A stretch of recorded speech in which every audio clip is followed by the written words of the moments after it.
Hello, beautiful people of the world. Welcome back to Familia PablAnu. I am the one and only Anu. And I'm Pablo, just Pablo, and this is me, Dave. Yes, our people. we have something serious to discuss about. Please move closer, move closer.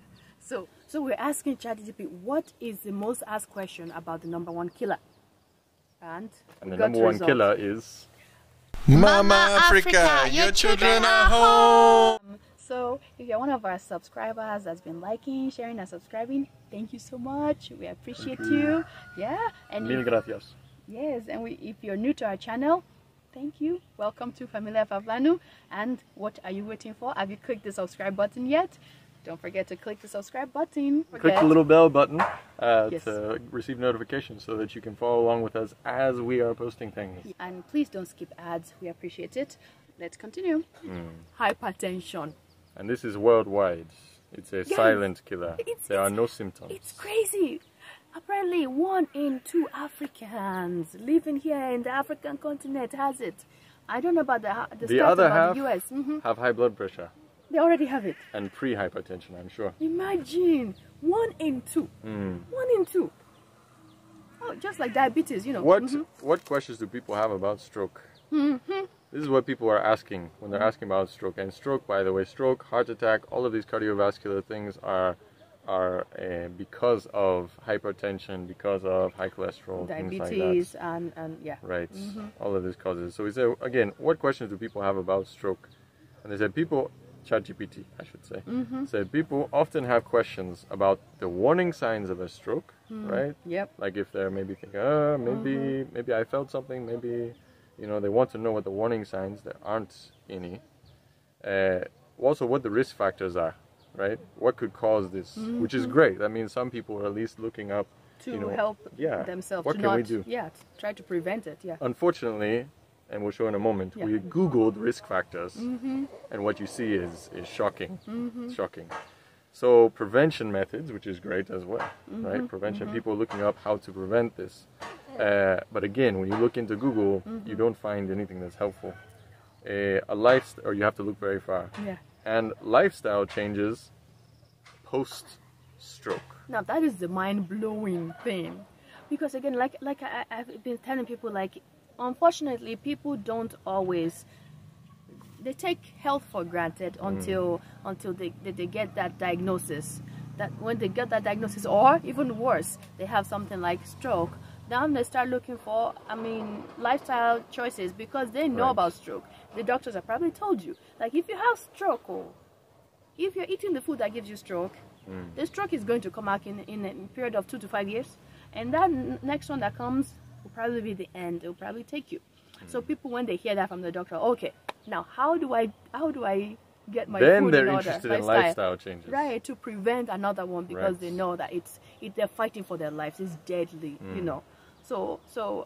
But before then, they're like, I'm still young. I'm only, 30, 40, whatever. I'm still young. It's no problem. Yeah. But it's a huge problem. Yeah, and what we're finding out is shocking to us. I actually didn't know it's this bad. Now, so what I did after this was looking at,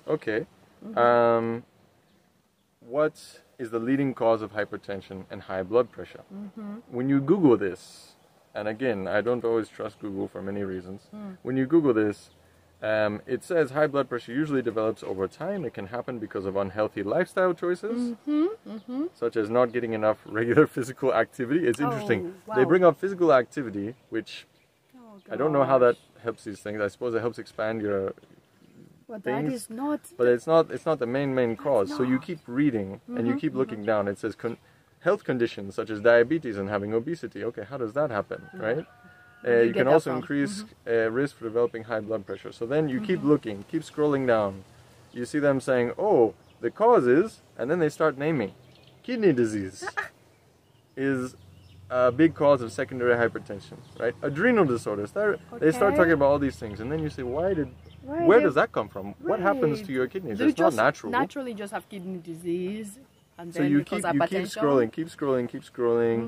You see, and they basically keep saying things that are comorbidities. Yeah, basically. Right? Or things that might influence. Yeah, because kidney disease doesn't cause, you must have, what did you have to have kidney disease in the first place? That can also, yes, result in hypertension, yes, but what did you have to have the kidney disease in the first place? The root cause of the problem. You know, they don't tell you that. They just say if you have kidney disease, diabetes. But why did you have diabetes? Why did you have, you know? So you keep scrolling, and finally came to not just a list of comorbidities, but a list of things that actually cause problems, right? That actually are the cause of high blood pressure. Yeah. So this is from National Kidney Foundation, kidney.org, and they say, what causes high blood pressure? So they actually have some answers, and they say, what causes high blood pressure? Everything that goes into your body that shouldn't be, right? Smoking, unhealthy foods, right, which cause you to become overweight. That is lack of nutrition, right? Poor nutrition. Lack of physical activity. Too much salt in the diet. And drinking too much alcohol. Like, we're finally getting somewhere with all this. You know, it's stuff that you put in your body that you should not be. These are poisons. I mean, again, let's go back to the question. The importance of blood pressure, for example. What is the importance, and why are we talking about it? Why is it important to have normal blood pressure? I googled it and said that the force of blood on artery walls is called blood pressure. Normal pressure is important for the proper flow of blood from the heart to the body's organs and tissues. So each heartbeat, you know, it forces blood to the rest of the body. So now you see, and if you have enough blood flowing through all these organs, it will nourish the nerves and all of these parts that are supposed to be working. They need the nourishment, because if they lack them, they will lack also not just the nourishment, oxygen going towards them, and they will start to go bad. They wouldn't function the way they're supposed to function, and over time, they'll stop working, like your kidneys, for example. So what are the numbers here for high blood pressure? So like, for example, hypertension. I know we were looking, and in the U.S., hypertension is about 1 in every 2 people, and that's identical for adults. Yeah. For adults, so like 25 years and older. In all of the African continent as well, it is the same. It is 1 in 2 people, so 50% have hypertension. Now, hypertension is what? It's like super unhealthy, high blood pressure, right? That means the remaining 50%, most of those, most likely, if we have this 50% that have hypertension, it means the rest of them are on their way. It means the remaining 50% have high blood pressure, but maybe not necessarily hypertension yet. But it's gonna get there. And the thing. But again, hypertension is just a cutoff, and the cutoff could be different for everyone's body, because everyone's body is different, right? So maybe for you, hypertension could be lower, could be high. You know what I mean? So it's just arbitrary. So high blood pressure is a problem in general, right? It is. All the way up to hypertension, all of that. Exactly. As long as you're eating these unhealthy foods, you have the oil, salt, sugar, alcohol, alcohol, smoking, processed foods, including you're eating dairy and animal products too. These things will all eventually cause you with your diabetes, high blood pressure, all related. And they're all lumped together. And that's the thing, is in the US, there's been so much put into like smoking, alcohol, the problems that they can cause, and people now accept it. And they say, okay, so I don't know anyone who's like, I'm going to keep drinking, I'm going to keep smoking, because I'm still young, it's not a problem, you know. Maybe when I'm 50, I'll stop smoking, you know, things like, you don't hear anyone saying that. No, they Why? know that, they know. Because they know that cancer takes a long time. They know that all these other forms of future death, right, take a slow time, and they don't want to start it, right? But when it comes to the food we eat, people are like, when I'm 50, I'll start caring about what I eat. They've had a campaign about sugar. Everyone, you know, sugar is the scapegoat. In the US in particular, like, sugar is bad. It's bad. We which know it that. is. We know. And people, they know that it's addicting. But the thing that cocaine blows people's mind is salt is the same it's as also sugar. addictive as well, and it has the same side effects. Even worse. It's causing you kidney problem. It's causing even worse for your heart. So I'm looking here. I think you've read before. High blood pressure can make your heart work too hard and lose strength. The high force of blood flow can damage your blood vessels, making them weak, stiff, or narrow. Over time, hypertension can harm several important organs, including your heart, kidney, brain, and eyes. So let's break this down. Okay, so each one. So your heart. Right? You're overworking your heart because of high blood pressure, right? It's getting overworked. And you can have what? Heart attack. Right. You're overworking your heart. And Kidneys. Kidney failure. Not stroke as well. Right. Because it's not getting the proper nutrient to your brain. So once that oxygen is not getting to your brain because of the vessels are so weak and not getting there, you lose oxygen. oxygen is not transferred to your brain, and that part of that body that lost oxygen will become paralyzed. All of that side will become paralyzed, and then it will affect the kidneys as well. How will it affect the kidneys? Those little filters that are supposed to filter all of the toxins out of your body, if they don't get enough blood flow through them, eventually those veins are not getting, they'll start to fail as well. They won't filter those things, and they won't filter the amount of blood that's supposed to be circulating to your body. It will even, so it's like a recurring thing, like this one causes this one. It's a chain reaction. I'm not an expert, but kidneys, aren't they the ones that actually help regulate your blood pressure? Blood pressure, yes. So high blood pressure will make your kidneys malfunction even more to cause even higher. So what? Well, we'll get to that in a minute later. And then the eyes. This is what is baffling me. I have a cousin that got blind at age 23. Age 23, and they said, oh yeah, glaucoma. Yes, glaucoma runs in my family. I know that for certain, because I have uncles. Lots of uncles are blind from it. And glaucoma is essentially what? High pressure in the eyes. Basically, hypertension of the eye. Again, if you have hypertension, I kept saying anything that will raise your blood pressure, that cause you hypertension generally in your heart, remember, it will also cause the hypertension of the pressure in the eye too. Very fragile organs. Yeah, all those little veins that are supposed to get blood and so that they can function. If they don't function, if they don't serve those nerves, the nerves get damaged, and you go blind. And your optic nerve is done for. Yeah, and it doesn't come back. It doesn't come back. It's irreversible. Just like if stroke happens, that side of the body is limp. You don't get it back. In many cases, you can't. You can't get that back. So if you have enough damage done, you can't. And they call it a silent killer. You won't have symptoms. Like for me, growing up, I know I had it always hurt, but I ignored it. I said, okay, let me just take some medicine. Like we said, in general, high blood pressure, you don't necessarily have symptoms, for that. But at least you had some symptoms. Pain? But what happens when, pain in your eyes, and what did you do when you had those symptoms? I mean, I just thought it's part of life. You're supposed to have pain. I just take medicine. Yeah, you take medicine for the pain. For the pain, yeah. What does that do? That's a red flag, and you're saying, I'm ignoring that red flag, I'm bleaching it white, and I'm going to keep moving forward with this pain, but block the pain. But guess what? The damage is still happening, you know. You still get... Because your eyes are getting destroyed. And eventually you'll go blind. One thing that I know that all my family and all of these people that had glaucoma in my family, what do they have in common? It's blowing my mind just to say it. Hypertension. Even the one that I know diagnosed with what we're finding out, 1 in 2 adults have hypertension, and the other one actually has high blood pressure. So they all have hypertension because it makes sense. If the eyes is going, the pressure on the eye is going high, you know. Again, before it affects all of the small vessels, it would have affected the heart first. It would have affected your blood pressure, high blood pressure, before the high eye pressure start happening. Right. So they had hypertension long before the eyes start going blind. You know, so hypertension. Yes, it's a big deal. It's not just this is a public health announcement, yo. It kills and it blinds you too.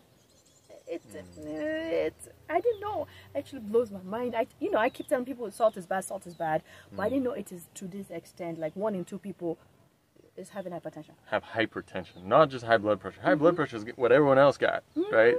High hypertension. 1 in 2. Guys, whether you're in the U.S., whether you're in the African continent in general, 1 in 2. I've always had it. The rest of the world as well. We've always had it. We've always had it, but we didn't know. I didn't know. So we've tested this. We've looked into it. Like I just said, I looked into what are the causes, right? Finally find that, okay, it's what you put in your body, right? A lot of these things people know is not good.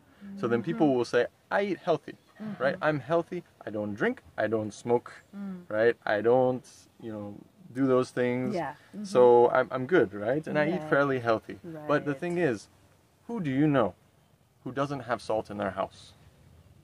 Who do you know who doesn't put salt on their food? I don't know anyone. I mean, exactly. Again, if they don't use We're salt... the only people we know. Right, if they don't use salt, they use bouillon. They use the Maggi, Royco, Nor... Don't forget. Ajinomoto, MSG. It's still salt. These ladies were on there saying, pero lo que utilizamos aquí, like they're talking about the different types of bouillon and stuff they use. They're like, el caldo. Puedes sustituir la sal por el caldo. And I was like, no, you don't You don't substitute those things. Like, they are the same thing. And people jumped in saying they're the same thing. Los dos tienen sal. Los dos tienen sal. Por igual. Y sal es sal. Okay, so we know that salt, right, is a big factor because, again, alcohol, all these other things, yeah, people are careful with that. Right. Smoking, people are very careful with that, right? So we don't even have to really worry about that. Exercise, yeah, maybe not, maybe so, but if you have hypertension, stressing your heart, and you go running, you go to the gym, what happens? You could have heart attack, you could have stroke, you could have, because you might have also high cholesterol on top of that. You could have all kinds of problems, right? So telling someone to go exercise, but keep eating the crap you're eating while they're in a very fragile state, you're telling them to possibly kill themselves, right? And we hear about even children and teens dying in sports. Why are they dying in sports? It's not because they're being, you know, treated too harshly. No. It's because they're unhealthy. They're treated nicer nowadays than they were in the past. Like, you look at football players, you know, in high school or something. So that in mind, the question that I then asked Google, and again, Google, we don't normally ask this, but this is such general knowledge. Effects of hypertension in children. Yeah. Then I started getting stats. I didn't even ask for the stats, but we start getting the stats. But here's what it causes in children, right? This is children and teens, right? Damage, again, in a number of organs, including their heart, kidneys, and eyes. The same thing, right, in adults. But then you say, okay, but it's children. Children don't have it much, right? And again, many people are probably thinking, hypertension is for old people, right? This is for old people. You have to watch what you eat. But I'm young. I have time, right? Again, we don't think this way when it comes to alcohol. We don't think this way when it comes to smoking. Yeah. We know, young age, you don't. Children, definitely don't give a cigarette to a child, right? You know it can damage them for life. But yet when it comes to salt, when it comes to the food that people are eating, they don't. So let's look at the stats here. So this is from, what's it? Scrolling down here. myclevelandclinic.org. Yeah.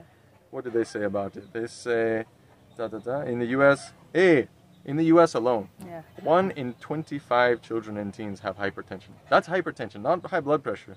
Hypertension. 1 in 25. And 1 in 10 have high blood pressure. Wait. Children and teens have high blood pressure, which they call pre-hypertension. Because, what is it? It's just a scale, right? High blood pressure, hypertension, it's a scale. Diabetes, pre-diabetes, Now, how do they measure that? I don't know. But again, it's kind of an arbitrary cutoff. What is hypertension? What is not? Especially for children. Their bodies are small. What kind of... I don't know what kind of pressure they should have. So the thing is, it might be actually more than that stats is saying. Right, but high blood pressure, hypertension, again, it's on a scale. And everyone's a bit different.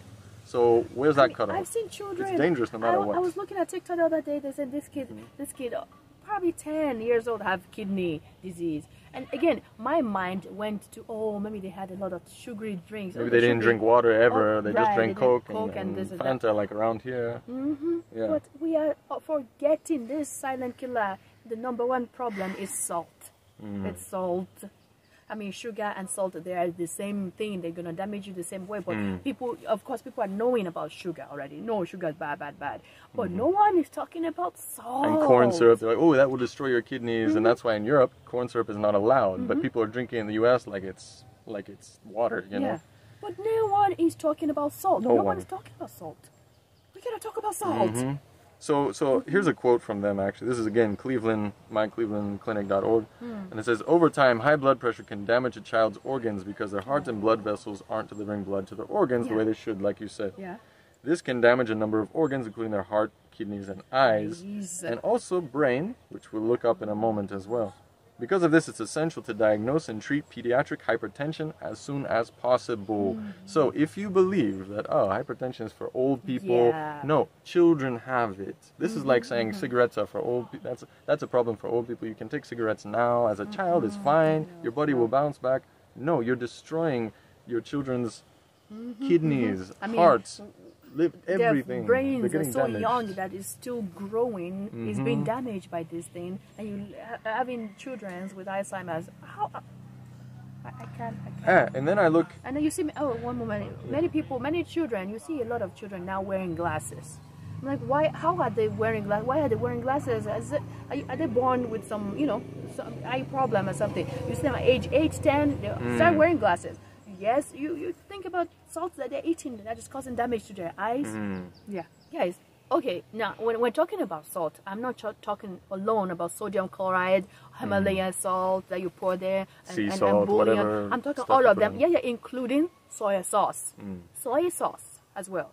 That thing. Soy sauce, bouillon, everything. Yeah, anything that has lots of salt in them. Cheese, which has a problem in itself because that's pure cholesterol, also has lots of salt. Oh my right? gosh. There's salt everywhere. All of these things. Even when you're trying to buy some nuts, try to find nuts without salt. So salt is everywhere. Why? Because it's been used in preservation for years and years and years and years and years, right? But it's super dangerous for you. So it's poison. Talking about the dangers, so I looked up another question. I said, like, what can salt do to you, right? So I was looking up that, and what I found was it was also harming the same thing. It's harming your kidneys in particular. It's causing this high blood pressure. It's doing all these things that work together to destroy your body in so many ways. And I was like, hey, and I saw this bit about the brain, and I was like, I wonder, because I was thinking the brain has very, very, small capillaries, everything. Like, blood flow is so important for the brain, right? Yeah. And we know that if you're eating a lot of salt, for example, for us, even just a little bit of salt, we can feel headaches, right? It comes on. And then the eyes start to hurt too. So we know that. So we know that, like, the smallest capillaries, you can feel the pressure building. If your capillaries are fine, right? Like, they've shrunken down to where they're supposed to be. Yeah, without inflammation, you can like feel your detox, like we are. Right. There's a bit of salt you can feel here, and you can feel in your head, right? You get headaches. Oh, yeah. So knowing that, I was like, okay, what does salt do to your brain? So I looked it up, and even that is apparently common knowledge now, right? Even Google has this. And it was in, the Medical News Today. So they're talking about a recent study. Essentially what it says is too much salt can cause cognitive deficits, according to a new study published by the journal Nature Neuroscience. Luckily, these negative effects may be reversed. And the new study shows how. So, what are these negative effects, first off, right? It's talking about the cells, and you've talked about the cells and how salt can affect, the exchange of fluids and whatnot in your cells and all that, and the reason why that can be so problematic in your body. Apparently, your brain takes it really hard. Oh, yeah. But they did studies on mice, and then they did it similarly in human cells, and they saw the same effect. And basically, what they found is excessive dietary salt affects the gut, which we know, right? Killing, because salt can be used to kill bacteria, right? Oh, yeah. Also, immune system, and ultimately our brain. It says it's a well-known fact that too much salt in our diet raises the risk of cardiovascular disease and high blood pressure. You would think, right? But it is less known that brain-related problems such as cerebrovascular disease, stroke, and cognitive impairment have all been linked to dietary salt. Yes. Dietary salt. This means adding in salt or putting in, like, condiments that have salt, things that have had salt added to them. Right. We're not talking processed salt. Everything. Right. If it's there, sodium chloride or the soy sauce and bouillon, all Himalayan salt, all type of salt is processed. Right. Yeah, and it's poison. Like, anyways, a lot of these dysfunctions that this brings on, they say basically it leads to, like, a problem with memory, cognitive impairment in general, which people often call Alzheimer's, dementia. Right? Dementia, and also Alzheimer's, right? So all of these things can be occurring, and from everything that we're looking at, what about a child who's had lots and lots of salt, and they're in school, and their eyes are kind of hurting, the kind of blurry vision, their brain's not also functioning perfectly either. And then they'll be like, oh, maybe it needs this child needs new glasses to go right, get or maybe, glasses. Maybe they're slow, or whatever, when it's what they're eating. Yeah. Right, in a lot of cases. Because, I mean, thinking about it, again, if just a little bit of salt affects your eyes, then it's also going to be affecting your brain, right? Terribly. You hear, be careful with your children, and be careful with your own body. Even if you're 20 years old, 30 years old, and you're like, I'm young, I'll eat whatever, it's no problem. Gosh, no. It's a problem. It's a big problem. It's a silent killer, so yeah, it's a big problem. So in this article, the first thing it said was too much salt can cause cognitive deficits, right? Luckily, these negative effects may be reversed, and the study shows how. And when you go to the end and you find what they say, they have two options. Yeah. Which, by the way, are the two options that you have in almost every single medical situation. Of course, yes. Right? When it comes to lifestyle diseases. The findings suggest that lifestyle changes or a new class of drugs may help to offset the negative effects of a high salt diet. In other words, you can either limit the salt you're taking, or we will give you drugs. You can keep eating all of this salt, and we will give you drugs that will help your high blood pressure. Now, what do high blood pressure medications do? I mean, every medicine that you take, because of the poisonous nature, they all have side effects that they read really, really fast, so you don't hear them, right? So because it's chemicals that they put together in the lab, it's chemicals, so it affects your body. And guess which organs filter them? Some actually, some are filtered by the liver, but majority of them filtered by the kidneys. And now, if your kidneys, you're overworking your kidneys again. They're already bad to begin with because you have high blood pressure or hypertension. Now you're taking medicine. Oh, people. Okay. So this is a deadly cycle, right? So it's like, okay, so you're taking all this salt, overworks your kidneys, and your kidneys start malfunctioning, right? You get this super high blood pressure, which also causes your kidneys to malfunction. So then you take this medicine, which also causes your kidneys to malfunction, and even says on there that it will. Which, what does that do? It gives you higher blood pressure, so you just So eventually, the medicine they're giving is gonna kill you. Yeah. If hypertension, again, if you don't change your lifestyle around, there's no way out. Actually, the medicine is only buying you a little time. Actually, eventually gonna kill you. Actually, faster. It will kill you faster. Yeah. Because remember, didn't we read in one of the stats is saying the medical system kills a high percentage of people, with the drugs and everything more than you would naturally die. You could have maybe lived another day because maybe you would decide one day you want to eat a vegetable and you would live another day. But that medicine, the poison, it's for sure death. Gonna kill you. Yeah. And I've heard some people commenting and saying, but doctors, they do no evil, right? They do no harm. Do no harm, not do no evil. They do. And the thing is, ignorance affects everyone. Sugar's the scapegoat these days.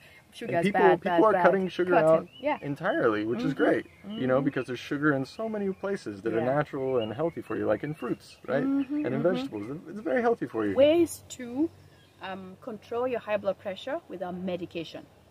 And this is Mayo Clinic. It says 10 ways to control your high blood pressure without medication. And the first one is lose extra pounds and watch your waistline. How do you do that? My waistline was growing, but now it's back. Right? It was, it's what you eat. I guess exactly. It's the way you nourish your body. I didn't exercise or anything. It was just the food that I ate. Right? Oh, number 2 is exercise regularly. Now, this is a bad advice for people who are hypertensive or have high blood pressure. You don't tell them to go and exercise because actually they can have heart attack, they can have stroke. Right. Like we mentioned, it's very dangerous. They have to get their body weight in order for. In check first. And how do you do that? Is in nourishment, the way you eat your food with SOS-free plant-based foods. That's salt, oil, and sugar-free. Plant-based food is a sure way to. What's number 3? Oh, it's a healthy diet. There we go. There you go. It says whole grains, fruits, vegetables. These fruits have both potassium and sodium in them, so they help regulate your blood and everything perfectly. Yep. Yeah. It says reduce sodium in your diet. See, that's what we're talking about. Number 4, right? Yeah. It said don't add salt.